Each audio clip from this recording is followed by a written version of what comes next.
Allez, ça.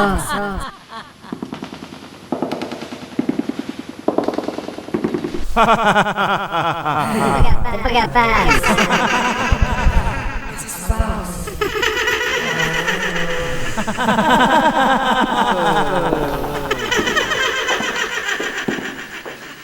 Luc?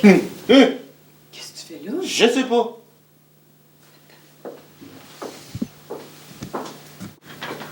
Mais Luc, dis-moi, te souviens-tu pourquoi t'es ici?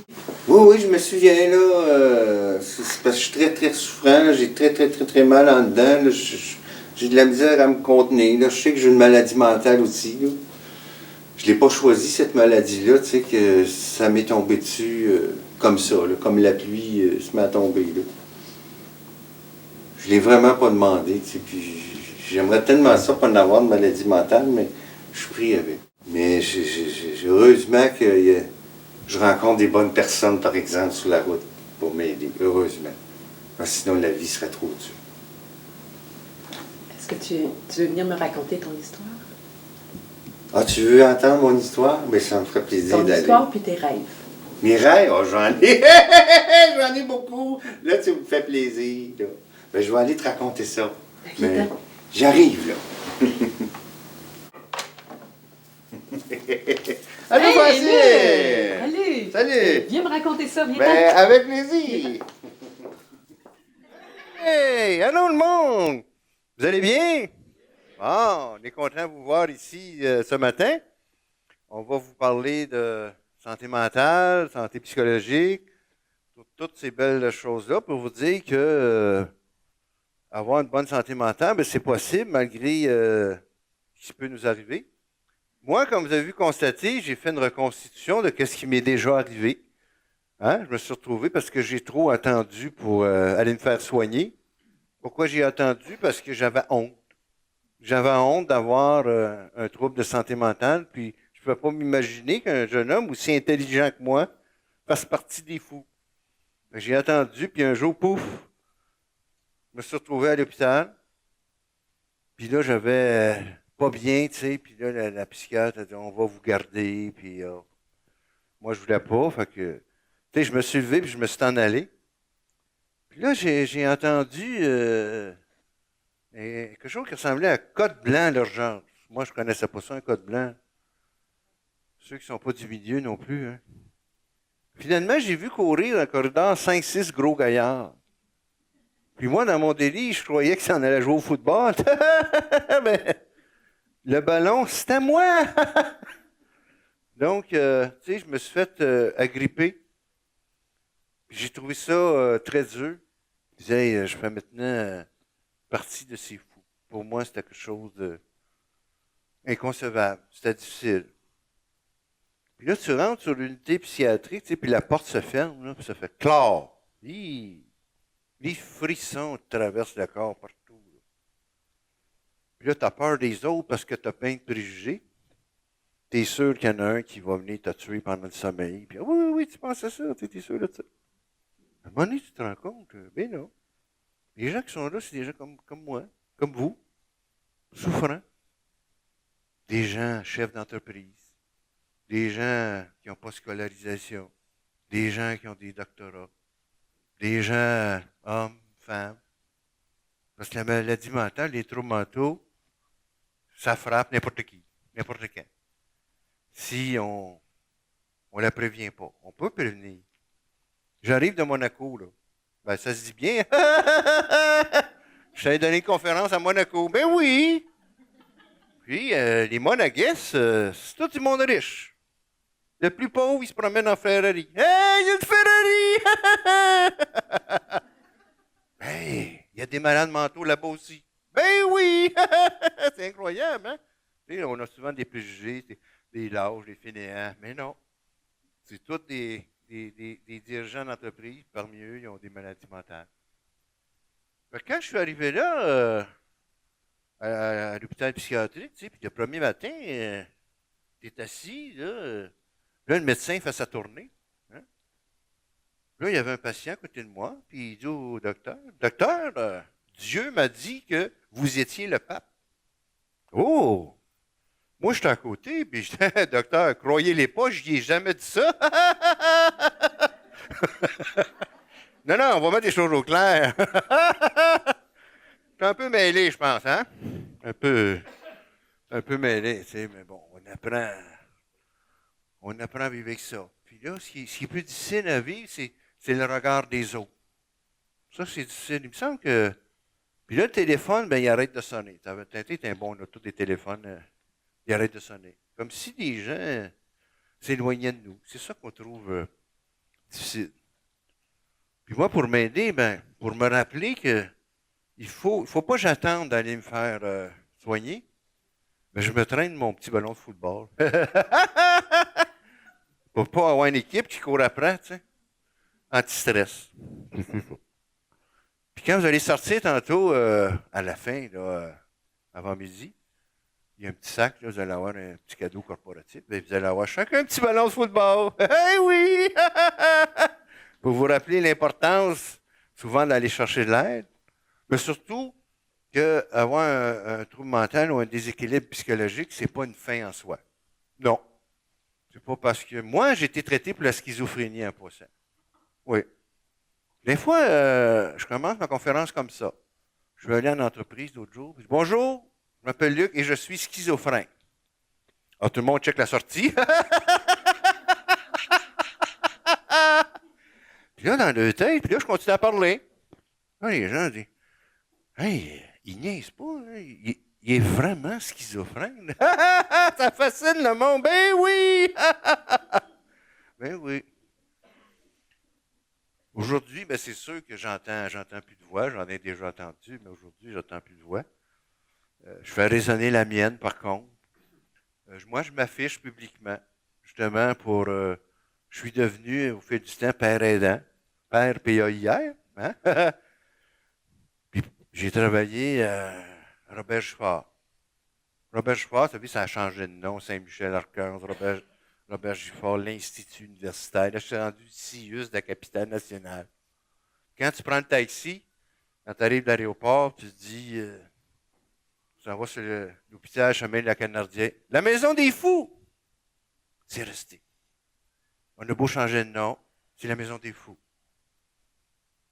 Il y en a qui disent qu'il y a 2 maisons de fous au Québec. Une, chemin de la Canardière, l'autre, sur Honoré-Mercier.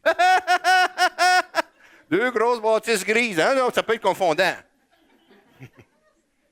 Vous savez, quand j'étais très, très malade, on me soignait beaucoup avec mes symptômes. Puis à un moment donné, j'ai rencontré des gens qui m'ont parlé de rétablissement.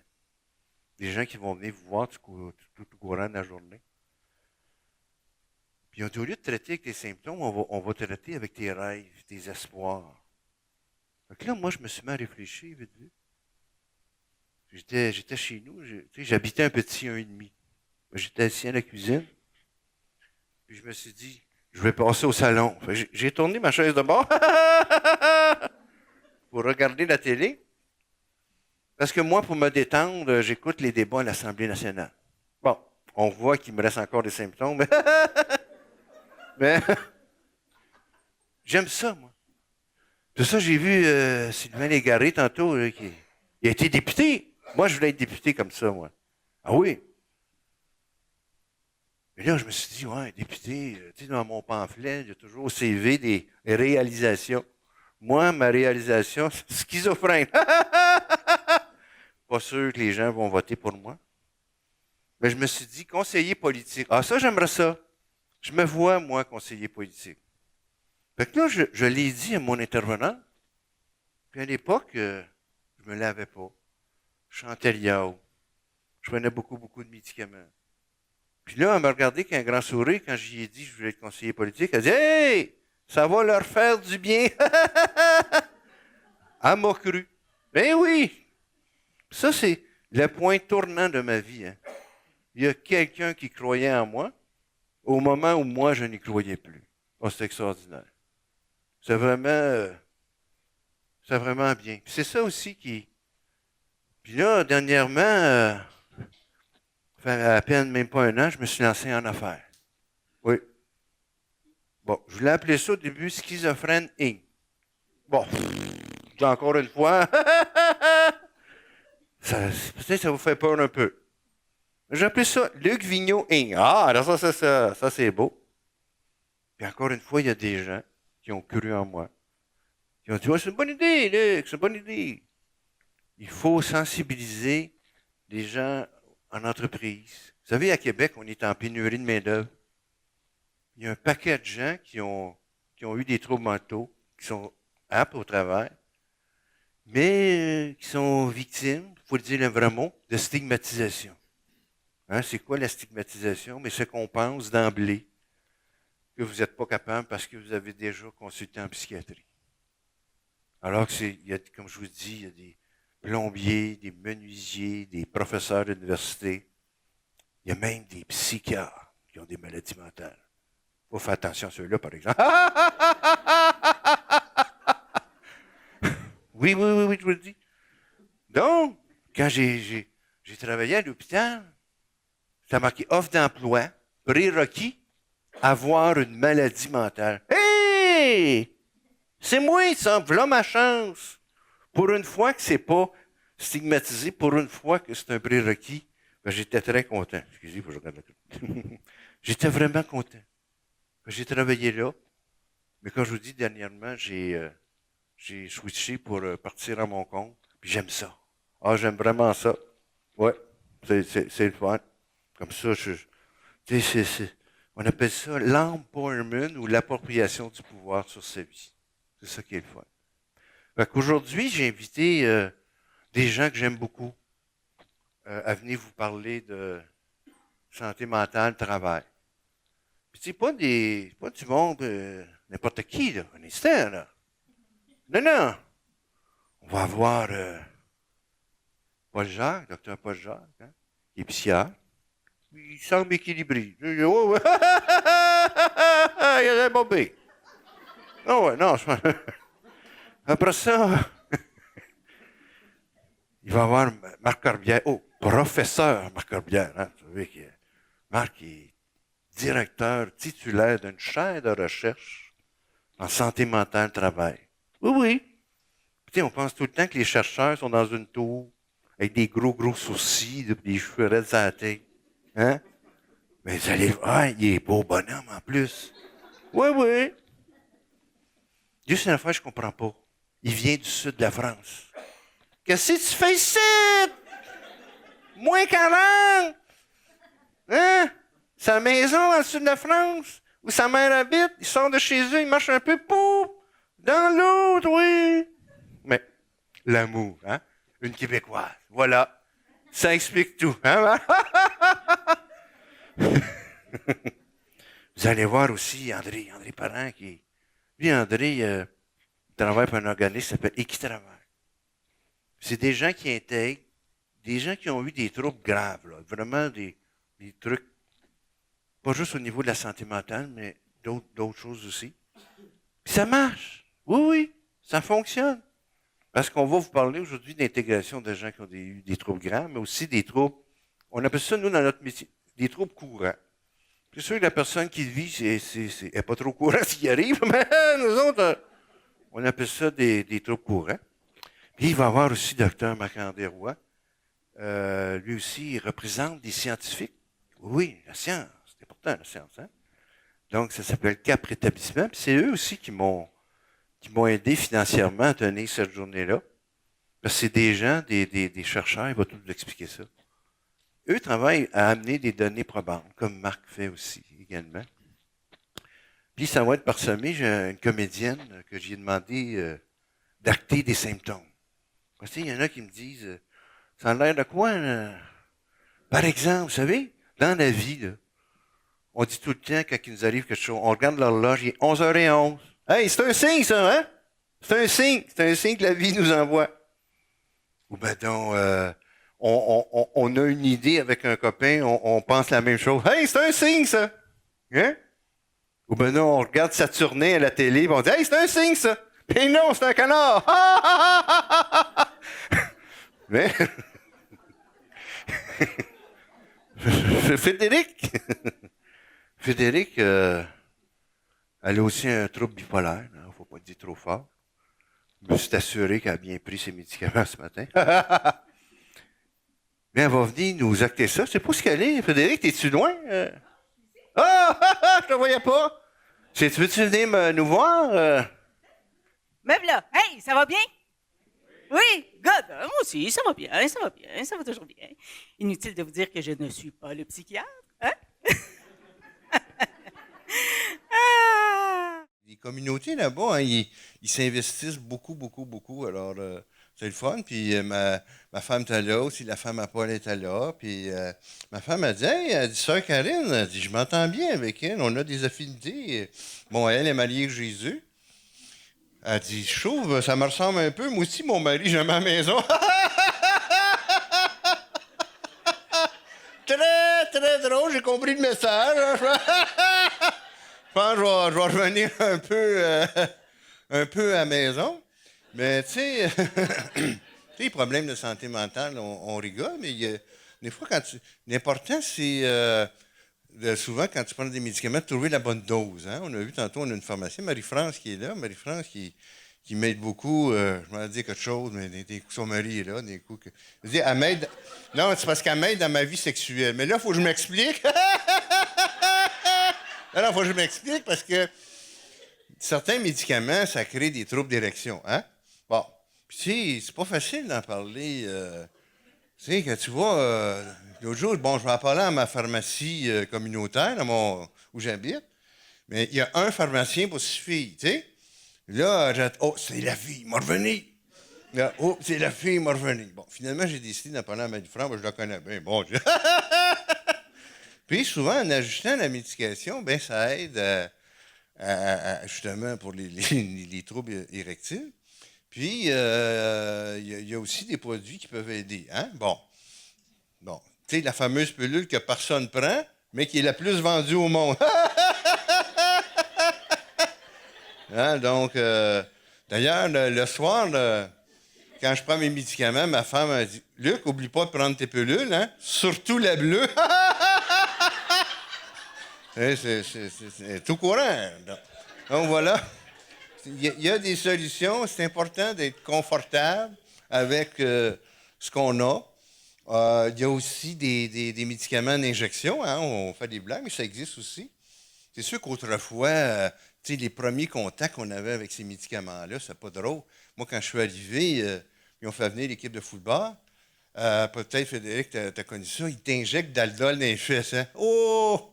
Non, on n'a pas connu ça. Hein? Ça fait mal dans ta barbe, puis ça chauffe, puis ça brûle. Aujourd'hui, c'est plus ça. Hein? Maintenant, il y a des injectables. Je ne vais pas dire de niaiserie, là. C'est aux 3 mois, hein, Marie-France? Hey, pendant 3 mois, tu n'as pas besoin de te préoccuper. Ai-je pris ou ai-je pas pris ma médication? Puis, des effets secondaires contrôlés. Donc, c'est vraiment la science aujourd'hui. Les molécules sont vraiment là, puis ils sont mieux que c'était avant. Puis, c'est important de vous le dire. Je tiens qu'à vous remercier infiniment de vous être déplacés en si grand nombre. Hein? Honnêtement, on est très choyés, très contents, puis on espère que vous allez propager la bonne nouvelle. Si vous voulez rejoindre un des interlocuteurs qui était ici, vous pouvez passer par moi. Ça va être plus simple. Hein? Mon site web qui est lucvigneault.com. Hein? Facile à retenir. Donc, en allant là, ou j'ai une adresse courriel aussi qui est luc@lucvigneault.com. Hey! Tout est facile à retenir. Ben oui. Même quand tu n'es pas bien, tu peux le retenir. Vous savez, il y a des gens, des fois, qui m'appellent et disent « Bonjour, Luc, je suis Jésus. » Hey! Toujours honoré que Jésus m'appelle.